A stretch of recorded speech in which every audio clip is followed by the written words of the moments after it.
Dr.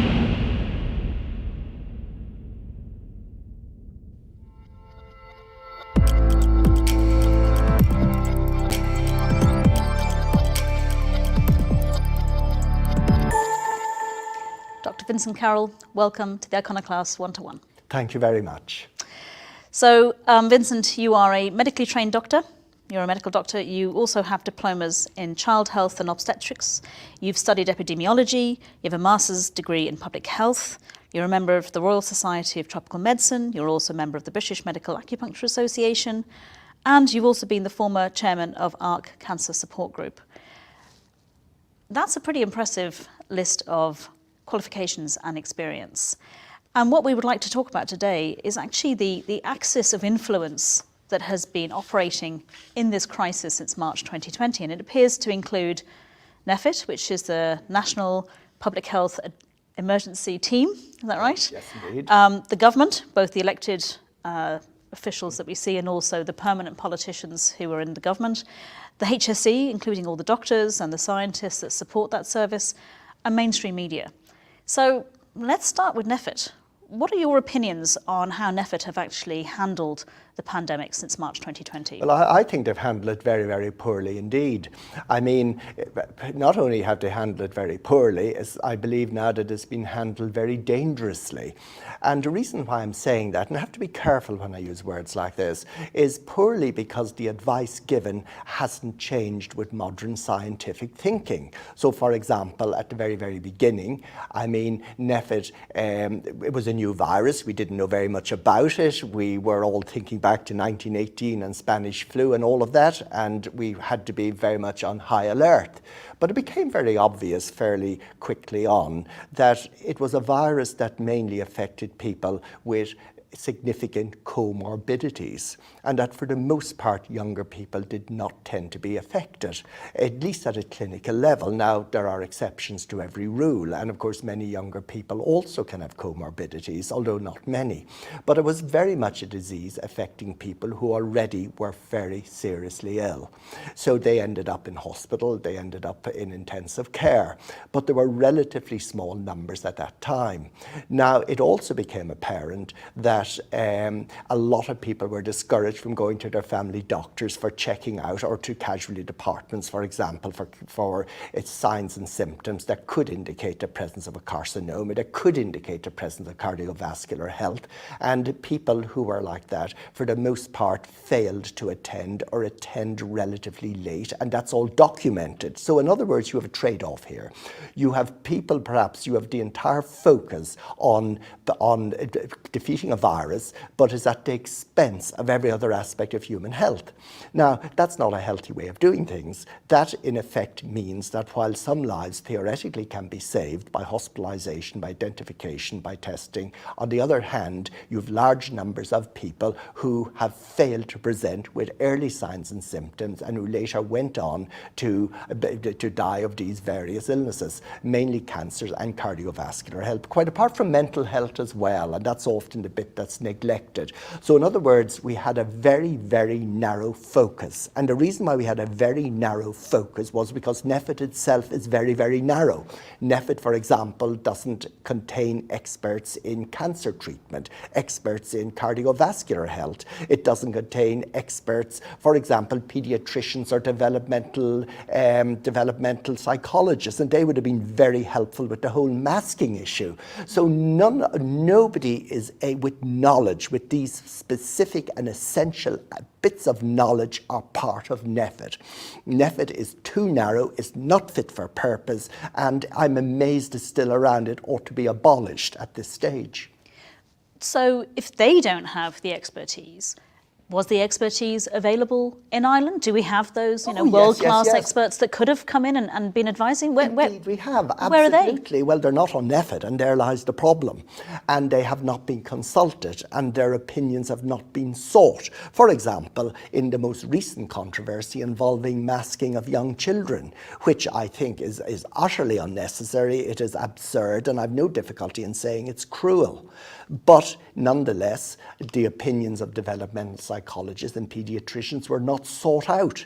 the only people giving advice and that the government was listening to was NPHET and nobody else. And there's no question, I mean, the makeup of NPHET hasn't changed, even though the disease has changed, the focus has changed, the population groups have changed. NPHET itself has not changed. The science has completely changed. NPHET has not changed, nor have their advice changed to any extent. They're fossilized. I've zero confidence in them. How could I?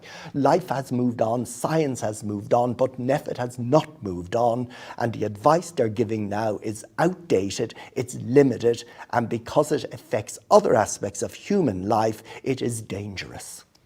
Well, what about the HSE then? I mean, the doctors and the scientists that would be the ones who are actually treating people.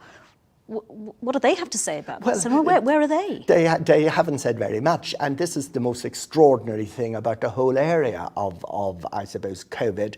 There tends to be a lack of debate. There tends to be a lack of opinion sharing. I mean, normally in any aspect of medicine, I've been involved in medicine for many years, you get a variety of views. You get scholarly articles that in peer-reviewed journals, they influence the decision making. Eventually you get a consensus, and eventually you get decisions. None of that has happened with COVID. I mean, anybody sort of offering other opinions that are different, I wouldn't use the word hostile, simply different than NPHET, honest scientific opinion is not being listened to, but occasionally you get glimpses, and occasionally various other experts from other areas will offer opinion, but the opinion is ignored. For example, does it surprise us that 2 Irish coroners have offered opinion for County Mayo and County Kildare, and all they've done is they reviewed their own case list of people who died of COVID, and in each case they said that the vast majority of people died with COVID as opposed to because of COVID. Virtually all of them had substantial other comorbidities, and they were simply, in the words of one of the coroners, unlucky enough to get COVID. And they died with a COVID diagnosis, even though they died perhaps of dementia, of advanced cancer, and other things that are hugely limiting on life expectancy. We don't hear that. And the extraordinary thing is, when a person offers advice like that, it's rare to hear them interviewed or saying it again and again. And I just wonder, you know, what has happened to effectively silence opinion. Well, that brings us to the mainstream media then, because you would think that the mainstream media would be completely impartial in all of this, would be reporting, you know, unbiasedly, and to be able to give voices to across the spectrum in terms of opinions, as you said, but not just opinions, but actually evidence. As you just said, the coroners. Well, as a doctor looking in at the mainstream media, I mean, I'm appalled at the lack of investigation. There is no curiosity, there's no inquisitiveness, there's no sense of debate. Again, I've never come across anything like this before. I mean, some things, for example, are crying out to be debated. For example, in the very recent past, over the last few days, there was the whole issue of masks on school children. All the newspapers, it struck me, the media, had been of one accord with all of this. There was no debate, there was no decision making, and even when our Minister of Education mentioned that advised that children should be turned away from school, presenting without a mask, denying them their constitutional right to an education, there was not a whimper from the mainstream media. So it struck me as very, very odd. I mean, I said at an event shortly afterwards that under normal circumstances, for a Minister of Education to say something like that, that ought to be a resigning matter in most functioning democracies, but there was no question of that. It's very, very strange, the complete lack of investigation, of curiosity, of reasoned investigative debate. It is absent. I've seen over the last few days a lot of editors and journalists from mainstream media coming out and actually vilifying people who have chosen not to take the vaccine. What do you think about that? Correct. I mean, again, I used the mask simply because it was topical and was something that happened over the last few days. But the really big issue are, of course, the vaccines. I mean, again and again, the entire emphasis is you need to get your first vaccine, you need to get your second vaccine, and now you need to get your booster. What isn't said is that a person who is vaccinated may well transmit the virus in the same way a person who's not vaccinated. Most people now entering hospital tend to be doubly vaccinated. In other words, the vaccines are failing. Now, it's a great pity they are, but they are, and that's simply the fact of the matter. A booster is now being brought in, and in some countries, in Israel, for example, they're stockpiling a fourth vaccine, which is a booster of a booster, because they know right well it will be needed because the booster itself is time limited. So you have situations here where all the eggs are in one basket, where that's the vaccine basket, of course. The media have bought into it to the exclusion of any other possibility, and there is very little, I suppose, emphasis on the fact that the vaccines will only get you by for a short while. I mean, if you don't have the vaccine, you're excluded from mainstream society to a large extent. Children are excluded from many aspects that children involve themselves, university students from various sort of events, from international travel is enormously difficult, socializing is enormously difficult. All of these just things, eating in the canteen? Absolutely. I mean, it is extraordinary. So you're bullied, you're pushed, you're coerced, you're I wouldn't use the word encouraged, that's too soft a word, but you are forced, in effect, to accept a vaccine for all the wrong reasons. I mean, you're not forced to accept your blood pressure treatments or whatever else a person might be on for all the wrong reasons. That's a personal decision. But here it's different. You are effectively, subtly excluded. I mean, is that a free choice? It's not a free choice. It is coercion. And again, that coercion comes down from NPHET because that is their decision making. That is what they advise government to do. And of course, government complies dutifully because they bring back the messages to the general public from NPHET without any critical analysis, without any peer review, without any sense of investigation, querying, criticism, anything that you normally expect a functioning government to say, to ask of its advisors. Advisors give advice. That should be it. Government should take responsibility. But we don't have that. It definitely seems like they're not just giving advice. They seem to be calling the shots. Oh, they strike me as the government, in effect. I mean, it is rare for government to disagree with NPHET. It is rare for government, in fact, I don't think it has happened, for government to demand the scholarly articles underpinning the science. It is rare for government to, in fact, it hasn't happened either, for government to have overridden NPHET by getting international advisors on a point that NPHET might have made. So in other words, if NPHET gives advice, it's reasonable to listen to their advice. But it's also reasonable to question the advice. It's reasonable to ask other advisors in, perhaps international advisors. We're a small country and our pool of expertise is relatively small as a result of that. So it's a reasonable thing in the world in which we live to get international advisors in to critique the decisions of NPHET, to peer review the decisions of NPHET, but that has never, ever, ever happened. That's quite remarkable, isn't it, really? I mean, it's just shocking to think that what they've been advising and what people have been following to the letter, believing that this is the best advice, has no proof, no, as you said, period. Like, well, a small number of people. I mean, they're a relatively small number of people, also by international standards, and this needs to be said. They are relatively underqualified and very often not appropriately qualified for the decisions they are making. For example, the decisions in masks. It's an obvious example. They lack a pediatrician. They lack a developmental psychologist. There is no evidence they even sought out or consulted the opinion of anybody like that. Instead, the focus is incredibly narrow. They have a free rein. Government seems frightened or scared or whatever it is. You look at the body language of the Taoiseach, for example. I mean, the man is frightened, or so it would appear.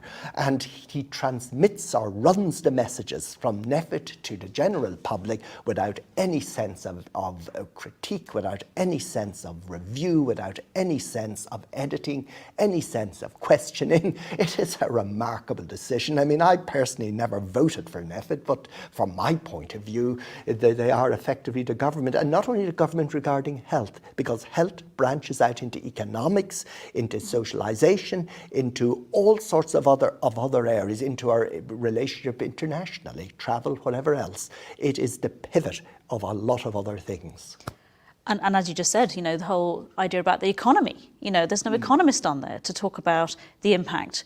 And effectively what they seem to have done now is, they're shutting hospitality down without shutting them down with these new measures, which it seems don't seem to have any scientific evidence, no backup. They're just making these arbitrary decisions. Well, that's the problem, isn't it? I mean, normally what happens is when a new situation arises like COVID, there's a rush of investigation, peer-reviewed articles appearing in journals like The Lancet, the New England Journal of Medicine. Very often there'll be a difference of opinion in the articles because it's a new situation and academics are jumping in to probably get their moment of fame and get their publications done. But ultimately consensus somewhere appears and the science moves on.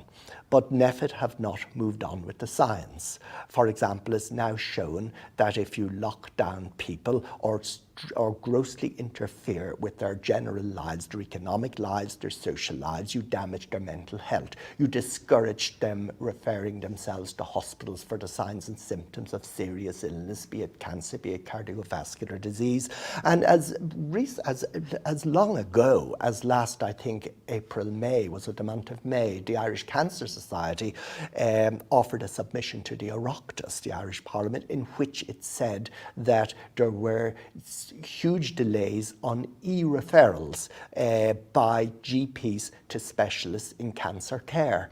And there was something like a 73% decrease in referrals for pigmented skin lesions. Yes, a 73% decrease in referrals for pigmented skin lesions. Now we're talking about melanomas here, which is a nasty type of cancer, difficult to treat, but like everything else, if you get it in time, they were not being got in time. And over the next number of years, there's going to be an absolute avalanche of people presenting late. And I think there are very few doctors, and certainly I would know many people now from my own practice that have presented late for various cancer diagnoses that should have been seen and treated quite immediately.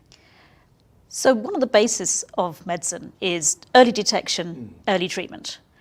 But with COVID, that hasn't happened, has it? No, because one particular narrow focus has dominated, and there lies the problem. But we must look at COVID itself. I mean, why is this actually happening? How dangerous is COVID? And I mean, if I were a very elderly person with a lot of comorbidities, yes, I would want to be protected. I would, and we failed, incidentally, at the very beginning to protect our most vulnerable in the nursing homes. And what happened was scandalous. I mean, it was something that was well flagged in advance, not necessarily with COVID, but with all other viral upper respiratory infections, flus or whatever else. I mean, we failed. We knew that was a situation, a potential time bomb. We failed to act appropriately there. Our relatively short window of opportunity to be effective was lost.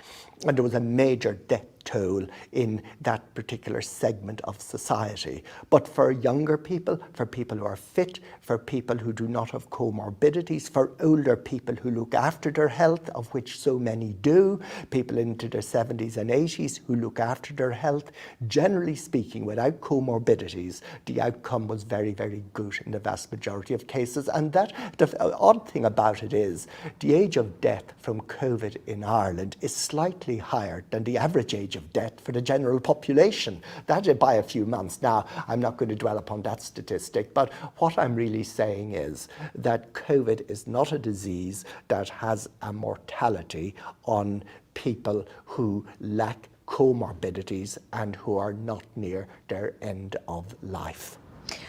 But what about when someone has tested positive What advice do the GPs give them? What are they told Now, to this do? is one of the most extraordinary things as well. When a person tests, we generally mean what's called a PCR test. It's a particular test that searches for evidence of COVID infection, for evidence of the SARS virus. So in order to find it, it's amplified. The particular sample is amplified again and again and again. If you amplify it enough, inevitably you will come across some evidence of contagion or some evidence of having had connection with COVID in some shape or form, but not to an extent where you pose a risk to other people, not to an extent where you're anyway infectious whatsoever. Especially those who don't have any symptoms. Correct. And I mean, the thing is, most people who get the PCR test get it because they're advised to get it because they've been in close contact with somebody who had it. Now, if they come up positive, what does that mean? That means that their sample has been amplified to such an extent through what are known as cycle thresholds, to such an extent that any fragment or contamination within that person will come up as a positive COVID test. So therefore, they are tested positive, but that does not mean to any extent whatsoever that they are infectious, that they were infectious, or that they have COVID as such. Now, they are registered as a COVID case. So every evening when we hear there's another 2, 3, 4, 5,000 cases, these are not real people. These are tests, and that is what is important. The vast majority of those people are unaware that they had any connection with COVID. They were clinically without any signs or symptoms whatsoever until they got a phone call or a text message from a contact tracer who said that you've been in close contact and you need your PCR test. And if it comes up positive, you enter into the statistics. You will get more than one test, and the statistics are hugely inflated. And that is what is often lost on the general public. People think if you have a test that's positive means you have COVID. No, it does not. It's no sign, it doesn't show any sign of infectivity. And that's the gold standard of deciding whether a person has the capacity to pass the infection on to somebody else, whether they are infective. And PCR testing does not show that. Why it's the gold standard, I don't know. It was never intended to be, but it now is taken as being our gold standard. What about people who do have symptoms and are feeling unwell? It seems the advice is stay home, and then when you get bad enough, ring the hospital or go into A&E. But are they being treated with anything in the meantime? No, well, there are two parts of that question. Firstly, I suppose if a person sort of is ill or developing signs and symptoms, they should do what I suppose we've done since Victorian times. They should do sensible isolation. They should look after themselves, keep their temperature down, take to bed if you have to do so, and keep out of circulation. And of course, hospitals are there for ill people. So if you feel you're getting very ill, yes, you may have to present to hospital. It would be unlikely that you'd have to do so, but it would be possible that you'd have to do so. In other words, straightforward, old-fashioned Victorian public health advice: wash your hands, stay away from anybody. And years ago, long before COVID ever was on our radar, if anybody coughed or sneezed beside us, I think we'd politely move away. I mean, that's just standard what you do. Now, regarding other treatments available, yes, and that's a hugely important question, because in Ireland and in some other countries, we put all our eggs in one basket, the vaccine basket. Now, there are other treatments available, and this may come as a surprise to a lot of people looking into this production, for the very simple reason many countries involving hundreds of millions of people, their directorates of public health medicine have advised the use of, for example, ivermectin, which is an antiparasitic drug. It's widely available in veterinary medicine, but it's also widely available was widely available in regular human medicine as well as an antiparasite. It is a very safe drug. It's been on the go since the 1960s. It's been looked at so many times. If there was any side effects there, they would have come out in the wash long before now. But it has been shown that it also contains antiviral qualities as well. And that has been looked at in many scholarly articles. And the directorates of public health medicine in many countries, particularly India, but also Mexico, Japan, and other South American countries as well, have brought it in two phases. Firstly, as a prophylaxis, mainly aimed at healthcare workers. And it has proved very, very effective in keeping healthcare workers at work in their jobs without becoming ill. And secondly, and very importantly, people who catch COVID, who catch the virus and who are ill, including very, very ill, ivermectin is a very, very effective therapy. Now, no drug is 100% effective for 100% of the population, of course not, nor would we expect it to be. But it's a very safe drug, it's a very inexpensive drug, it should be a very available drug, and because it's effective, it should be rolled out and made available. And if it were rolled out tonight, I'm quite certain by the weekend lives would be saved. But we're not doing that, and that's something, I mean, it's scandalous. If the whole point of all of these measures was to prevent people from going into hospitals and overwhelming the hospitals, then surely NPHET, the government, the HSE, all the doctors, mainstream media would be jumping up and down for joy at something that can be what sounds like prophylactic, which means, Correct. Obviously not just healthcare workers, but it could be teachers, it could be, anyone who's out and about, exposed to the public, and actually could be prescribed by GPs, so it actually could be treated within the community, Correct. thereby actually achieving the aim of all of this, which is to save the healthcare service from being overwhelmed. And the reason why it's not happening is for one reason only. It's not advised by NPHET. And NPHET has nobody under advisors that can advise in this area because it is simply too narrow. I mean, for example, what ought to happen is the opinion of an expert from an area where it has been rolled out. I mean, there's something that's been rolled out, for example, in India, in the state of Uttar Pradesh. The population there is 260 million people. The head, their Directorate of Public Health Medicine, could liaise with NPHET, for example, or NPHET could liaise with them. That has never happened as far as I know. Or any of the other areas where people have wide experience and know what they're talking about, have done the job and are well able to advise and no doubt very willing to advise, but their advice has not been sought. They have been utterly ignored. In fact, they have been ridiculed in some of the pronouncements of NPHET, where ivermectin has been dismissed without any sense of scientific inquiry, explanation, and government have not asked for explanation as to why ivermectin or the other sort of therapies have been dismissed either. Government have not asked for that. They've accepted utterly at face value in a completely uncritical way, unquestioning way, unedited way. Everything has been, the pronouncements of NPHET have been taken just as is. And now we have the new Omicron variant. I mean, this is another extraordinary thing. You would think that the very first thing NPHET would do is go to the source of the problem, which is South Africa. The president of the South African Medical Association, Dr. Angelique Cozy, she's had a lot to say about it because she's had quite a number of patients in her own practice with Omicron variant. And what she had was very fascinating. She didn't discover anybody who was anyway ill. Nobody was hospitalized. She consulted with her colleagues. And the South African Medical Association is a large medical association with a lot of expertise, covering a lot of geographical territory. And she said that that variant, having consulted with her colleagues, have been around for quite a period of time. And many doctors in South Africa have treated patients with the variant, and none of them have been particularly ill. All of them tended to be younger people. They tended to be fit. Nobody was hospitalized that she's aware of.